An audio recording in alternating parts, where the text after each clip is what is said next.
안녕하세요. 저는 악질적인 며느리를 만나 난생 처음 누군가를 향해 강한 원망을 품어본 시엄마 되는 입장입니다. 과거와 달리 요즘 같은 세상엔 어른에게 손에 입고 사는 젊은이들이 줄어들고 있는 추세가 아닙니까? 당연히 부당한 대우를 받을 경우에 젊은이들이 으쌰으쌰 들고 일어날 용기가 있다는 건 손뼉 쳐주고 싶은 부분이에요. 그런 용기 있는 젊은이들 덕분에 사회가 계속 발전하고 자유로워진 거라고 생각합니다. 하지만 때와 장소를 모르거니와 늙은이라면 무조건 틀렸다고 생각해 태클을 거는 젊은이들은 요즘 사회 분위기를 잘못 읽은 게 아닌가 싶어요. 제가 곧 나이 70을 바라보게 된 늙은이긴 해도 최대한 젊은이들 생각을 이해해 주려고 했고 간섭하지 않으려고 노력했는데 아무리 젊은이들이라 해도 사람 자체가 진작에 망가진 꼴이라면 제가 아무리 애써봤자 무용지물이더군요. 그럴수록 서로의 관계가 안 좋은 쪽으로 흘러갈 수밖에 없다는 걸 알았습니다. 반평생 이상을 살았음에도 나름대로 큰 고비 없이 살아왔는데 처음으로 제 심장이 나락으로 떨어지는 일을 겪었습니다. 그게 우리 아들 며느리 때문이라는 것이 무엇보다 가슴이 아프네요. 우리 며느리 얘기 한번 들어보고 가주시겠어요? 저와 남편한테는 정말 작고 소중한 아들이 하나 있습니다. 저는 현 남편과 재혼을 한 사이인데요. 제가 전 남편과 이혼을 한 이유는 난임 때문이었습니다. 그 시절에는 애 하나 제대로 낳지 못하면 소박 맞고 이혼당하는 게 흔한 시절이었어요. 그런 시대에서 저는 결혼 2년 차에 불임에 가까운 난임이라는 진단을 받고 말았고 시모의 구박과 남편의 방관을 못 이겨 1년 만에 시댁을 스스로 나오고 말았습니다. 사실은 쫓겨난 거나 마찬가지죠. 원치 않는 합의 이혼으로 이혼녀가 되어버렸으니까요. 그래도 제가 나름 성실하게 살았던 덕분인지 늦게나마 좋은 인연을 만나게 되었는데요. 다행히 착한 남편을 얻는 덕에 제 인생엔 결코 없을 줄 알았던 소중한 아기를 낳을 수 있었습니다. 제가 난임은 맞지만 시술을 통해 극적으로 얻게 된 아이라서 제겐 우리 아들이 처음이자 마지막인 자식이었고 흔쾌히 제 목숨을 내걸 수 있을 만큼 무척 소중한 존재입니다. 보통 그렇게 귀하게 얻은 자식이라면 과잉보호 방식으로 육아를 했겠다고 말씀들 하지만 저는 오히려 반대였어요. 둘도 없는 소중한 아이이기 때문에 우리 아들을 제 품에 가둬두기보단 원하는 대로 누리며 살도록 만들어주는 게 목표였습니다. 한편으론 당연히 부모로서 자식이 뭐라든 걱정되었죠. 저도 다른 부모들처럼 내 아이가 최고고 내 아이가 제일 잘나고 똑똑하다는 생각을 했고 계속 신경 써주고도 싶었고 학원을 2개, 3개 보내주고도 싶었어요. 하지만 오로지 우리 아들만 생각해서 그런 집착스러운 마음은 묻어두려고 노력했을 뿐입니다. 그건 남편 생각도 마찬가지였어요. 저와 남편은 어렵게 살아온 형편은 아니었습니다. 남편은 당시 이미 30대의 나이에 경양식 돈가스 집을 운영하고 있었어요. 번화가에 위치해 있었는데 돈가스도 팔고 파스타도 팔고 각종 브런치를 팔아서 나름 장사도 잘 되던 가게였습니다. 그러니까 저는 그때 남편의 돈가스 집에 아르바이트생으로 갔다가 처음 만나게 된 사이였어요. 당시 제가 돈가스 가게에 지원했을 때 나이가 28살이었습니다. 첫 번째 결혼을 25살에 했는데 3년간 난임으로 시댁에 시달리다가 이혼하고 나와서 먹고 살기 위해 도전한 일이 바로 돈가스집 알바였던 거예요. 그 돈가스 가게를 사전 조사해봤을 땐 아르바이트생 대부분이 20대 초반 대학생들로 많이 이루어져 있더라고요. 그래서 지원서를 넣었다지만 솔직히 연락도 안 오고 바로 탈락될 줄 알았습니다. 그런데 남편이 제게 흔쾌히 면접의 기회를 주었고 경력 없는 제게 일할 기회까지 준 거였어요. 남편은 정말 좋은 사장님이었습니다. 일한 지 한 1년 지났을 때는 제가 한번 남편한테 아무런 경력 없는 나를 왜 뽑아줬냐고 물어본 적이 있었습니다. 그랬더니 남편 하는 말이 가게 차리기 전 과거에 힘들었던 자신을 보는 것 같아서 저한테 동질감을 느꼈다고 하더라고요. 불쌍해서가 아니라 힘이 되어주고 싶었다고 했습니다. 자기도 남들보다 늦은 나이까지 가난에 허덕여서 제대로 뭘 하지도 못하던 사람이었는데 그때 자신에게 손길을 내밀어준 사람들을 잊지 못하고 계속 챙길 정도로 큰 힘이 되었다고 하더군요. 도움을 받아봤기 때문에 작은 도움이라도 뭐든 힘이 된다는 걸 알아서 자신도 누군가에게 그렇게 베푸는 사람이 되고 싶었다고 했습니다. 그런 남편의 마음이 정말 따뜻하게 와닿았어요. 이혼녀가 된 이후로 저는 제가 정말 별 볼 일 없는 존재라고 생각했거든요.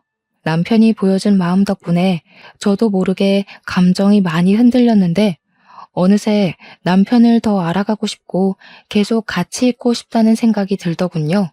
정말 감사하게도 남편이 먼저 제게 호감을 표현해주는 덕분에 저희는 진지한 만남을 가질 수 있게 되었고 그 인연이 오래되어 제가 31살이 되었을 때 남편과 결혼을 하게 되었습니다. 저는 결혼 전에 남편에게도 난임 사실을 솔직하게 고백했어요. 남편은 그런 것 상관없다고 나만 보고 결혼한 거라서 아이에 대한 스트레스는 받지 말라고 하더라고요. 저의 난임 사정을 이해해준 남편에게 고마워서 저는 적극적으로 시험관을 알아봤습니다.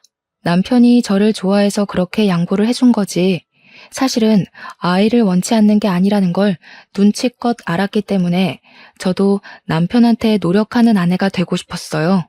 그 마음을 하늘이 알아준 건지 열심히 바라고 또 바란 노력 끝에 임신에 성공을 하게 되었습니다.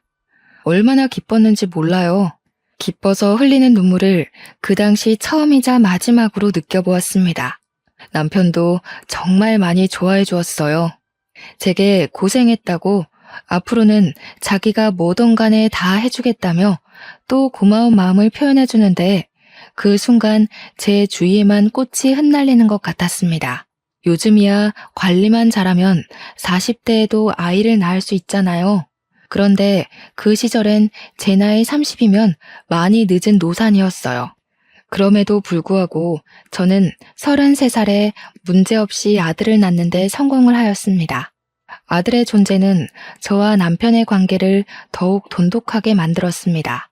저와 남편은 같이 돈가스 가게를 장사하면서 손발 맞춰 아들을 정말 열심히 키웠어요. 아들이 하고 싶다는 거 웬만하면 다 해주며 키웠는데도 신기하게 아들은 오냐오냐 크지 않았습니다. 오히려 초등학교 때부터 반장을 쭉 해오더니 고등학교 때는 전교 회장까지 하는 저희는 아들 보는 것만으로도 이미 효도받고 있는 셈이라서 아들한테 별다르게 원하는 것이 없었거든요. 그런데 제 아들 입장은 저희와 또 달랐나 봅니다. 저희는 생각지도 못했던 기특한 점이 하나 있었는데요. 아들이 어느 날 그런 말을 하더라고요. 자기는 경영 공부를 해서 남편 가게를 프랜차이즈화 시키는 게 목표라고 말입니다. 그 말이 괜히 한 소리가 아니라는 걸 아들은 차차 증명해 보였어요. 학원 필요 없다고 해서 보내지도 않았는데 대단하게도 혼자 힘으로 명문대에 합격했고 대학 가서 열심히 공부하면서 이것저것 혼자 뭘 알아보더니 장학금까지 모으고 있었더라고요. 아들이 말해주기 전까진 저희는 정말 몰랐습니다.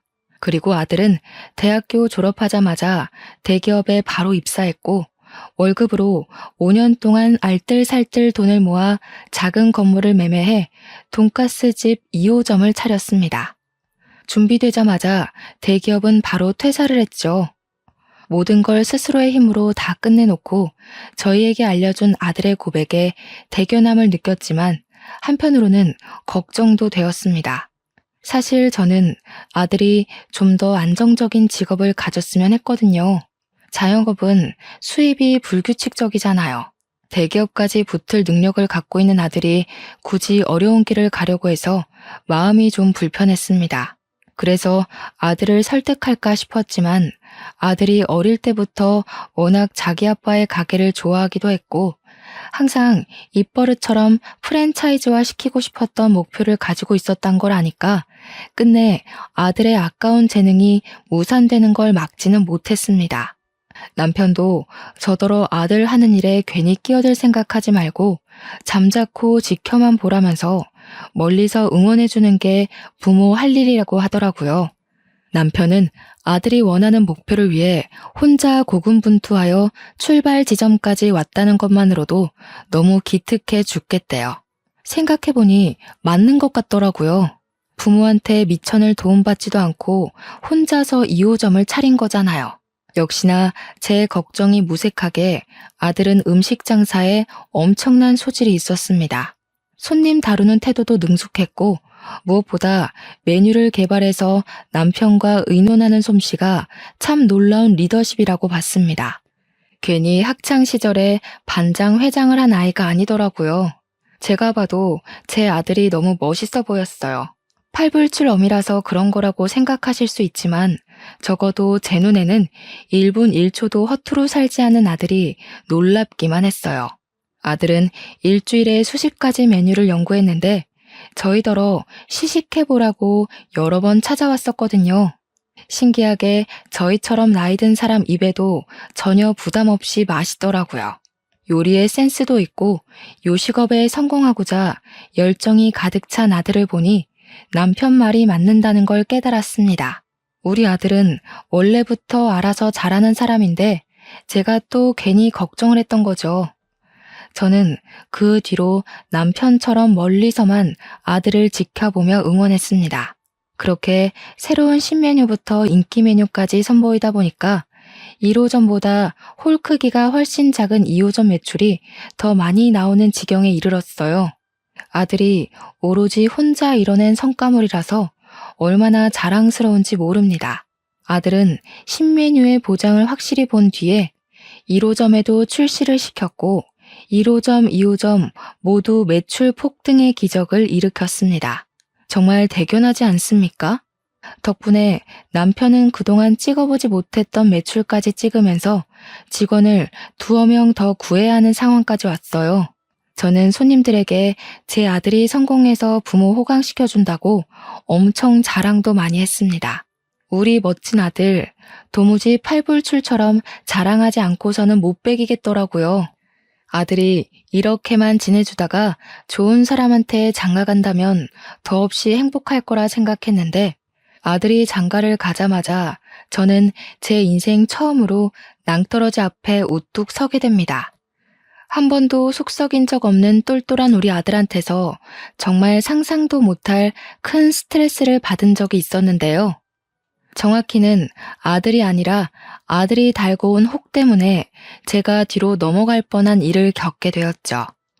30대가 된 아들이 결혼할 여자라고 데려온 며느리는 당연히 첫 대면에선 문제가 없었습니다. 어머님 하면서 우리 아들처럼 사교성도 좋았고 젊은 사람같이 싱그럽게 애교도 곧잘 부렸어요. 딸 없는 서름을 그때 처음 느꼈을 정도로 며느리는 예쁜 짓을 많이 했습니다. 무엇보다 제가 며느리를 마음에 들어했던 건 며느리가 동물병원 간호사였기 때문이었어요. 저와 남편은 결혼을 하면서 귀한 아들을 얻기 전에 새 식구를 둘이나 들인 적이 있는데요.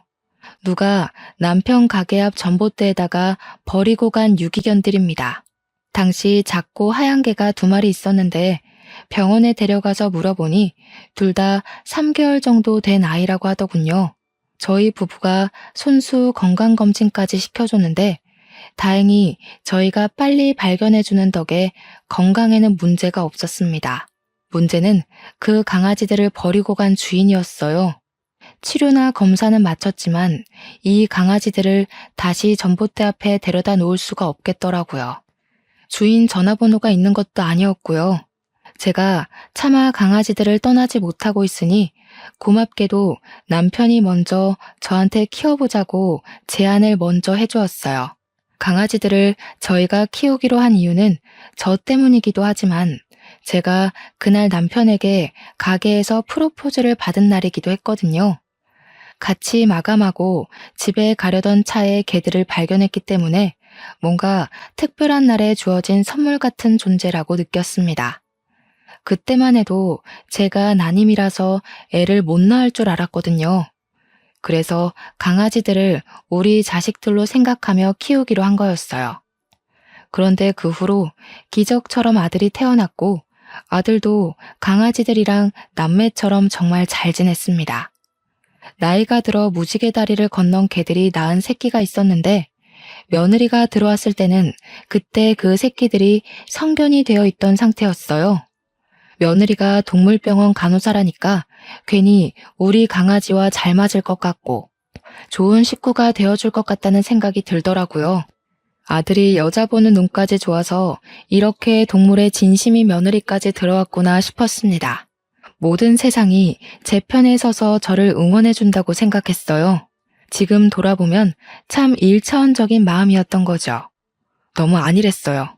아들이 결혼하고 신혼여행 다녀온 뒤 아들과 며느리가 저희 집에서 하룻밤 자게 되었는데요. 모두가 각자 잠자리에 든 새벽, 거실 밖에서 개들이 자꾸 짖는 소리가 들리는 겁니다. 남편은 골아떨어져서 몰랐는데 저는 원래 잠기가 예민해서 방음 잘 되는 방이라도 애들 소리를 잘 듣곤 했습니다. 평소 불 다 꺼진 새벽에는 개들이 짖지 않는데 무슨 일인가 싶어 슬쩍 나가봤거든요. 그런데 의외로 며느리 목소리가 같이 들리더라고요. 이 개놈 자식들이 가만 안 있어? 아, 침 흘리는 것 좀 봐. 더럽게. 어딜 가까이 오려고. 주워온 개들이 낳은 새끼들이래. 접종이나 제대로 했는지 모르겠다. 아이씨, 저리 안 가? 며느리는 우리 개들을 발로 쭉 밀어내며 누군가랑 통화하고 있었습니다. 결혼 인사 왔을 때만 해도 우리 개들을 사랑스러운 눈으로 봐주던 며느리가 저희 애들을 개만도 못한 취급하는 걸 보고 충격 먹었어요. 제가 용화시켜 사연을 쓴 거지 실제 며느리 행실은 감히 누구한테 일러주기 무서울 정도로 과격했습니다. 그날 본 며느리는 제가 알던 며느리와 완전히 다른 분위기였어요. 너무 놀라서 오히려 제가 오해한 게 아닌가 생각하려고 애썼습니다. 그래서 아무한테도 말하지 않고 저만 수시로 고민하면서 밤을 새웠어요. 다음날 아침 돼서 다시 보게 된 며느리는 제가 알던 며느리처럼 개들한테 상냥한 간호사더라고요. 그만 신혼집으로 돌아간다고 나서면서도 개들이랑 헤어지는 걸 아쉬워하며 떠났습니다.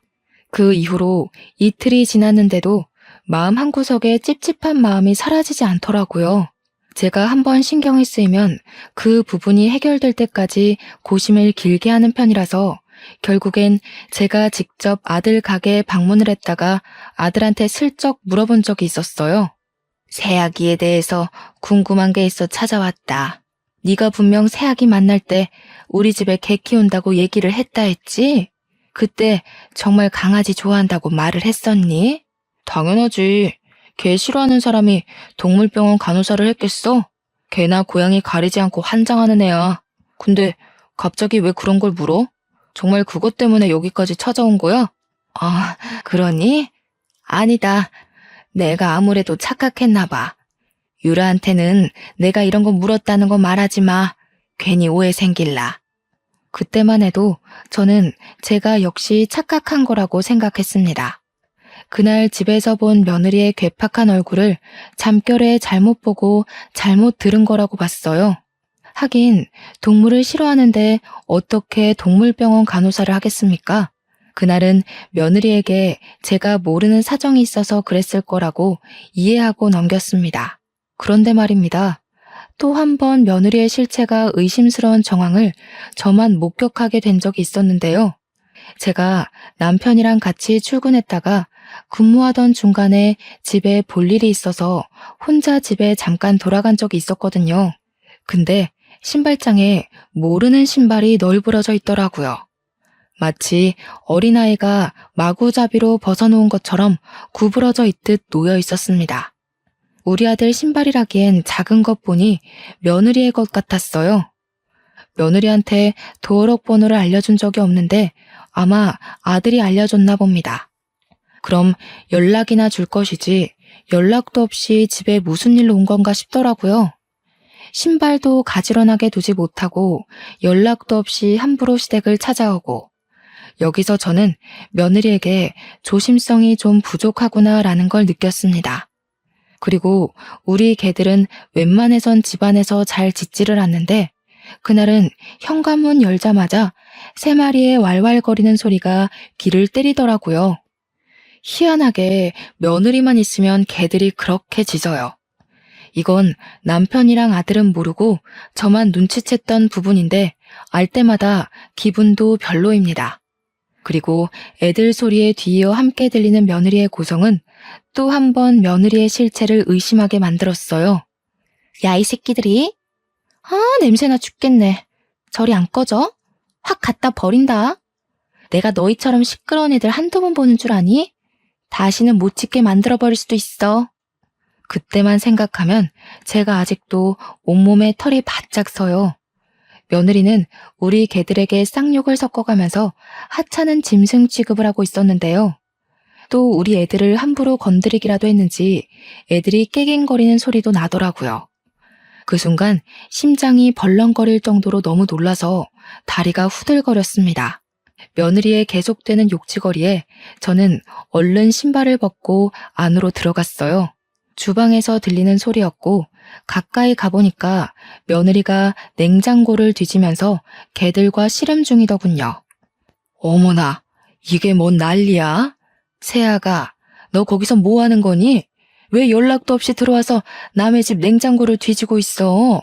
개소리 때문에 얼마나 시끄러웠는지 며느리는 제가 온 줄도 몰랐나 봅니다. 제 목소리에 돌아보더니 끽 소리를 지르며 눈을 동그랗게 뜨더라고요. 그러면서 금세 제가 알던 상냥한 며느리 얼굴로 돌변했습니다. 아, 어머님 언제 오셨어요? 남편 말로는 자기 좋아하는 반찬을 어머님이 만들어놨다고 나중에 가져가라고 하셨다던데, 제가 몸이 안 좋아서 오늘 반찬했거든요. 일찍 집에 가는 김에 그 반찬 챙겨가려고요. 그럼 그렇다고 연락이라도 했어야지. 사람도 없는 집에 들어와서 도둑고양이처럼 왜 그러고 있어? 게다가 너 아까 우리 애들한테 욕했어?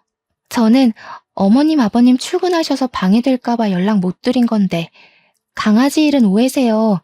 개들이 자꾸 저를 물려고 하길래 놀라서 그만 말이 강하게 튀어나왔나 봐요. 놀랐다고 우리 개들을 내다 버리네 마네 그런 소리를 한 거야? 너는 동물병원 간호사라면서 개들 다루는 법도 모르니? 너희 동물병원에서는 애들이 말 안 들으면 막 그렇게 욕해? 유기할 거라고 겁박 주고? 말하다 보니 이전에 봤던 며느리의 모습까지 겹쳐 떠올라서 저도 모르게 며느리를 몰아붙였더라고요. 단지 그동안 며느리에게 경고하고 싶었던 말을 다 해버렸던 거였어요. 그런데 제게 은근히 대꾸 잘하던 며느리가 점차 변명거리가 없는지 갑자기 눈물을 보이는 거 아니겠어요? 이러면 제가 못된 시모가 된 입장으로 보이니 저야말로 좀 당황스러웠습니다. 그래도 제가 어머님 아들 배우자이고 며느리고 같은 식구인데 어떻게 걔보다 저를 못난 취급하세요? 너무해요, 어머님. 요즘 세상에서 어머님처럼 그렇게 며느리 갈굼하시면 꼰대 소리 들어요. 요즘은 인권이 워낙 중요한 시대라서 아랫사람이라도 조심히 대하셔야 된다고요. 훌쩍이던 며느리는 그대로 집을 뛰쳐나가 버렸습니다. 며느리가 서러운 마음에 그랬다는 건 알겠는데 발언 내용이 너무 기가 차서 한동안 자리를 뜨지 못하겠더라고요. 며느리가 울기까지 했으니 저는 당연히 그 일이 아들 귀에 들어갔을 거라고 생각했습니다. 아니나 다를까 아들이 퇴근 시간쯤에 우리 가게로 찾아왔어요. 역시 오자마자 며느리 얘기를 하는데 며느리는 제가 생각했던 것보다 더 우습게 상황을 설명해 놓았더군요. 엄마, 낮에 와이프랑 문제 있었다면서. 와이프 말로는 엄마가 마음대로 집에 들어온 거랑 걔들 때문에 섭섭하게 했다던데. 내 탓이야.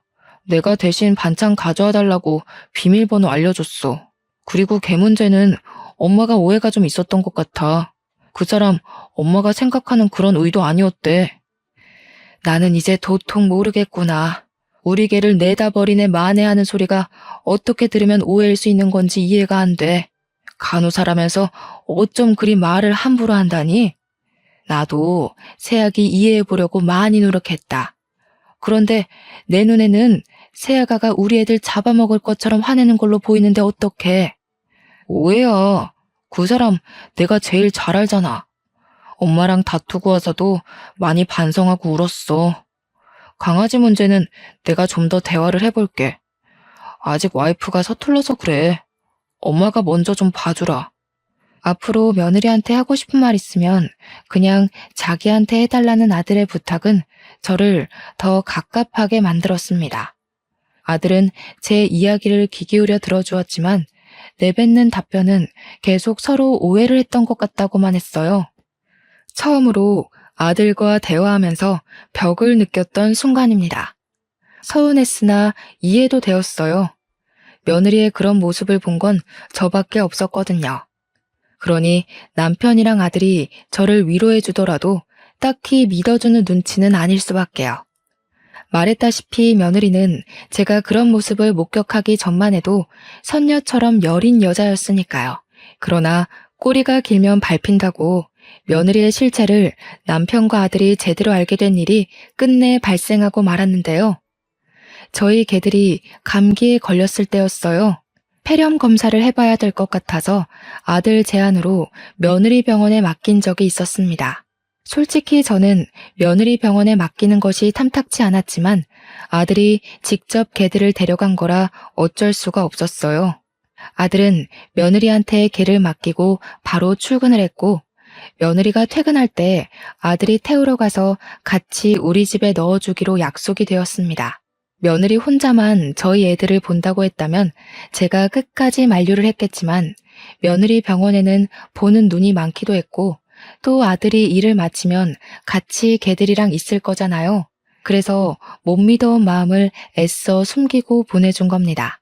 그런데 며느리는 제가 예상했던 것보다 훨씬 교활하고 개념이 없는 사람이더라고요. 요즘 젊은 사람들이 다 며느리 같은 건 아닐 텐데도 며느리 하나가 너무 센 존재였다 보니 젊은 애들 전부가 며느리처럼 이기적이고 악랄해 보이는 거 있죠? 개들이 도착해도 벌써 했을 시간인데 연락 주기로 한 아들은 계속 깜깜무소식이었는데요. 결혼하고 나서부터는 아들한테 괜히 부담되고 싶지 않아서 제가 먼저 전화를 잘 안 했거든요. 그런데 그날은 약속 시간에 너무 늦길래 오래간만에 아들한테 먼저 전화를 걸어보았습니다. 받자마자 아들 목소리가 안 좋다는 것이 바로 짐작되더라고요. 걱정이 되어서 무슨 일 있냐고 물어봤는데 뒤이어 아들이 하는 말은 저를 기절초풍하게 만들었습니다. 어떡해 엄마, 유라가 애들을 잃어버렸대. 지금 최대한 주위 둘러보고 있어. 추운데 괜히 나서지 말고 기다려줘. 애들 찾으면 바로 연락할게. 그러니까 당시 상황은 며느리가 퇴근하고 개들을 데리고 나와서 아들 차를 기다리는 동안에 개들이 갑자기 발광을 했고 며느리는 힘에 부쳐서 개들을 놓쳤다는 거였습니다.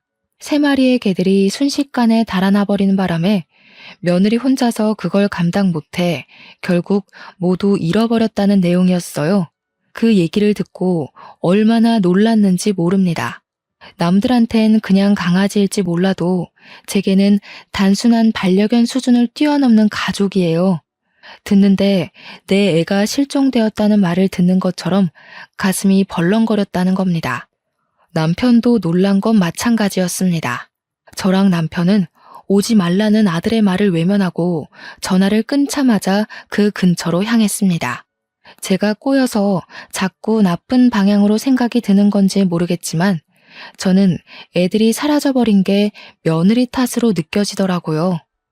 제 머릿속은 온통 며느리에 대한 분노로 차올랐습니다. 아들이랑 며느리가 있는 곳에 가까워질수록 제 마음은 점차 검게 물들어갔어요. 차에서 내리게 되었을 때는 이미 며느리를 탓하기 위해 마음을 먹어버린 상태였습니다. 그래서 며느리가 보이자마자 쫓아가 며느리의 멱살을 잡고 흔들었어요. 이 천벌 받을 년, 너 일부러 그랬지.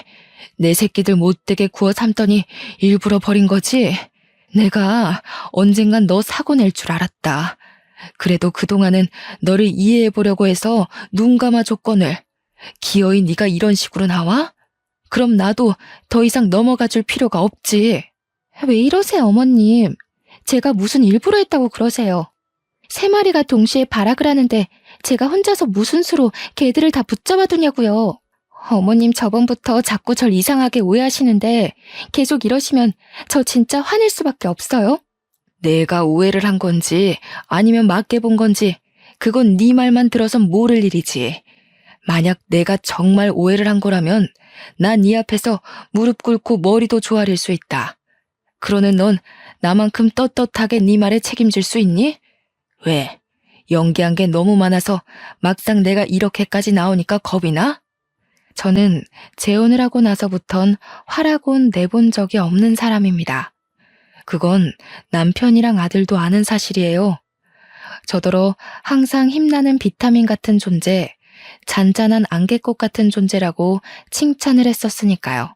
그런 제가 목청 높여서 며느리를 다그치자 남편과 아들이 많이 놀란 듯 했습니다. 황급히 저를 말리며 진정시켰어요. 그 와중에 며느리는 제 엄포에 당황해서 아들 뒤에 숨고 난리를 부리더군요. 억지로 짜낸 눈물을 그렁그렁 매달고서 말입니다. 일단 애들 찾는 게 먼저라는 남편 말에 저는 뒤늦게 정신을 붙들고 주위를 샅샅이 뒤졌습니다. 아이들 이름을 부르며 지나가는 사람 붙잡고 물으며 사방팔방을 돌아다녔어요. 워낙 정신 빠져 있었던지라 저는 제가 울고 있는지도 몰랐습니다. 울면서 뛰어다니니까 나중에는 사람들이 무슨 일 있냐고 알아서 물어봐 주기도 하더군요. 하지만 당장 그날에 아이들을 찾는 건 실패하고 말았습니다. 너무 절망적이었지만 주저앉아만 있는다면 아이들 찾을 기회는 영영 사라질 테니 저는 정신 똑바로 차리고 매일매일 방도를 찾았죠.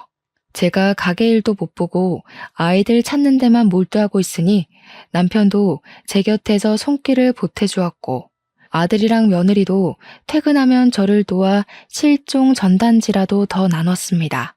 반드시 찾을 거라는 일념 하나만 생각하며 움직였는데 제가 무슨 짓까지 했냐면 거리에 주차된 블랙박스랑 주위 건물 CCTV까지 제발 사정하고 부탁해서 확인을 했어요. 도로 CCTV의 경우 경찰의 허가가 있어야 된다고 하길래 그런 것까지 알아볼 정도로 진심을 쏟아부었죠. CCTV를 확인할 때 남편은 제 곁을 지켜줬고 아들이랑 며느리는 출근 때문에 적정 시간만 돕다가 집으로 돌아간 상황이었습니다. 그렇게 확인한 CCTV 자료에서 저는 며느리 실체에 대한 확신을 얻은 셈이었고 남편은 생소한 며느리 모습에 굉장히 충격을 받았어요. 제가 확인했던 블랙박스, CCTV를 다 조합해보면 며느리가 우리 애들을 일부러 버렸다는 걸 쉽게 알 수 있었습니다. 카메라에 며느리 모습이 대거 찍혀 있었는데 며느리가 인도에서 나오더니 주위를 둘러보다가 개들을 도로 쪽으로 풀어버리는 거 아니겠어요? 그렇게 며느리에게서 해방된 개들은 도로를 막 뛰다가 차편의 위협을 받기도 했고 중구난방으로 방향까지 못 잡다가 건너편으로 사라져 버렸습니다. 다행히 차들이 신호를 받은 상태여서 2차 사고 위험은 없었어요. 그땐 아들이 며느리에게 당도하기 전이라서 그 사실을 알고 있는 사람은 저와 며느리뿐일 겁니다. 남편도 이제야 며느리의 진짜 얼굴을 알게 되었으니 충격이 클 테죠. 마치 제가 며느리의 실상을 처음 봤던 순간처럼요. 모든 걸 본 저와 남편은 며느리한테 나란히 화가 나서 이거 이대로 두면 안 되겠다는 생각을 했습니다. 우선 저희가 장사 자리를 너무 오래 비웠기 때문에 남편은 장사로 돌아가야 했고 나중에 아들을 따로 불러서 며느리가 일으킨 사건에 대해 논하기로 했습니다. 그리고 저는 아침부터 당장 며느리 동물병원으로 찾아갔습니다. 제가 동물병원에 등장하자 며느리가 좀 놀라더라고요. 그러더니 금세 저를 걱정하는 얼굴로 잠 좀 주무셨냐고 묻는 겁니다. 저는 거기다 대고 바로 귀싸대기를 날렸습니다. 사람들 눈도 신경 쓰지 않고 말입니다. 개만도 못한 년. 네 편 안 들고 개들 편 들어서 섭섭하다고 했니? 어떻게 너를 개보다 못한 취급하냐고 했어? 몰라서 물어. 네가 그런 취급밖에 못 받은 건 애초에 네가 개만도 못한 년이기 때문이야. 주워온 개라고 세균 취급하는 네가 어떻게 동물병원 간호사가 됐는지 모르겠네. 여기 직원들이랑 보호자들은 아니? 네가 지난밤에 우리 애들 유기시켰다는 거? 당시 시간이 아침이었던지라 방문자가 많았고 직원들도 다들 모여있던 차였는데 제 말을 듣고 모두가 놀라서 며느리에게 시선을 던졌어요.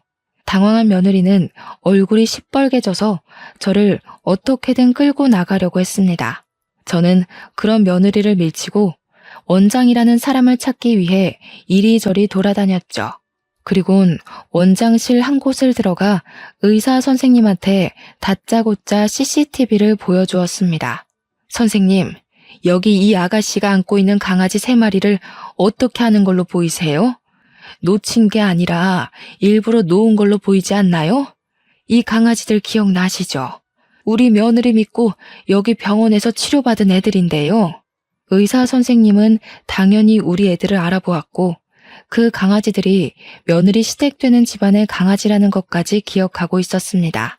그리고 의사 선생님도 화면 속의 아가씨가 우리 며느리라는 걸 바로 눈치채더라고요.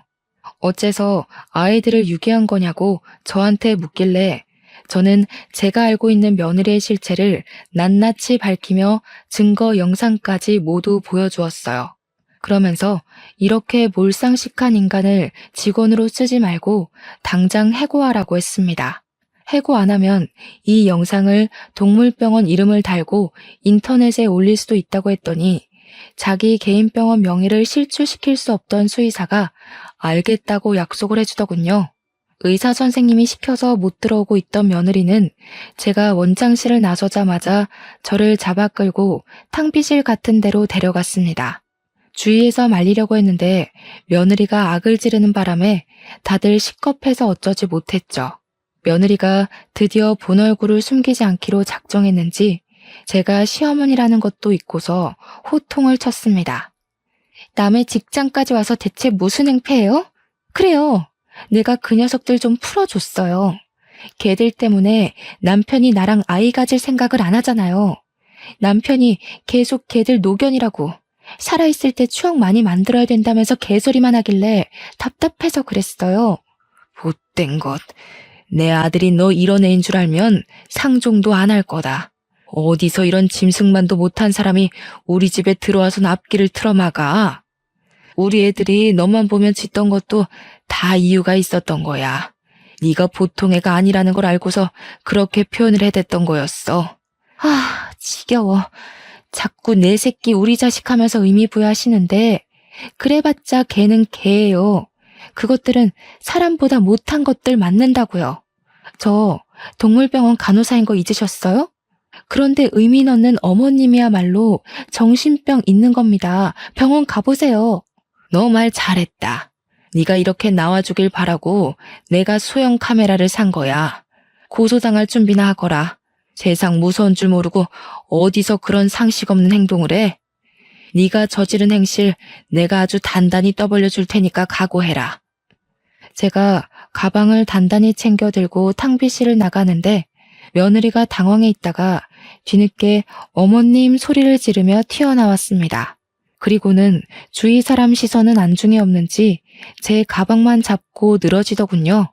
제가 무게의 중심이 휘청거려 고꾸라지자 지켜보던 직원들이랑 보호자들이 다 같이 나서서 도와주었습니다. 의사 선생님 2명까지 나와서는 저를 부축해주면서 며느리를 향해 무슨 짓이냐고 혼쭐을 내었어요. 남들이 뭐라고 하든가 말든가 며느리는 미친 듯이 제 가방만 뒤지면서 내용물을 다 쏟아냈고 수영 카메라 어딨냐고 소리치기만 했습니다. 내가 정말 너를 볼 때마다 심장이 두근거린 이유가 다 있었네. 카메라 같은 건 없다. 그런데 이제 그게 무슨 소용이니? 이미 너의 그 추악한 실체를 본 사람들이 이렇게 많아졌어. 여기 모든 사람들의 눈과 기억을 가리지 않는 이상 더는 못 숨긴다. 며느리가 제 말을 듣고 정신을 차렸을 땐 이미 사람들한테 경멸의 시선을 받고 있을 때였습니다. 의사 선생님들은 그 자리에서 며느리에게 해고 통보를 하였고 보호자들은 대놓고 며느리를 욕하면서 며느리 담당으로 된 보호자들은 당장 관리 선생님 바꿔달라고 원성이 많았습니다. 그리고 남편이 아들을 불러서 얘기를 했는지 아들 또한 며느리 실체를 알고 충격을 많이 받았고 집에서 며느리랑 둘이 대판 싸운 걸로 알고 있어요. 결국 이혼을 받아들이지 못하는 며느리를 대상으로 아들은 소송을 시작했고 똑똑한 아들은 며느리의 행실이 담긴 영상들을 정리해서 변호사에게 제출을 했습니다. 개중에는 동물보호법에 위반된 행동도 있어서 며느리에게 내려질 처벌은 위자료 외에 수백만 원의 벌금이 보태어질 예정이라고 하네요. 무슨 난리인지도 모를 판이 벌어지고 난 후 우리 집 개들을 찾을 수 있었는데 다행히도 다른 동물병원에서 보호를 해주고 있었더라고요. 마지막으로 본 날보다 조금 꼬질꼬질해졌지만 정말 무사하고 건강하게 발견돼서 얼마나 다행이었는지 모릅니다. 착실하게도 셋이서 같이 붙어 다녔나 봐요. 병원에서도 처음 발견했을 때 3마리 같이 있었다고 하더라고요. 그 뒤로 며느리가 울고불고 자신을 질책하며 아들을 붙잡았지만 아들은 며느리만 보면 가족 같은 반려견들이 유기되었던 악몽이 떠올라 괴로워했습니다. 그래서 자꾸만 집 앞에 찾아오는 며느리에게 쌍욕까지 하면서 완전 절연을 해버렸어요. 무슨 용기인지 모르겠으나 우리 아들한테 안 통하니까 이해가 저한테까지 매달리기 시작하는 거 있죠. 어머님, 제가 잘못했어요. 어머님이 저보다 개들을 더 예뻐하는 것 같아서 질투나서 그랬던 거예요. 제가 정말 실수했어요. 한 번만 용서해 주세요. 저희 아빠 엄청 보수적이라서 저 이혼당한 거 알면 진짜 큰일 나요. 너는 내가 아주 만만한가 보구나. 들키면 눈 감아주고 빌면 넘어가주고 하니까 나를 아주 쉽게 봤나 본데. 잘못에 대한 대가를 받아야 다신 헛짓거리 안 하지 않겠니? 가서 너희 부모한테 다시 교육받고 똑바로 살거라.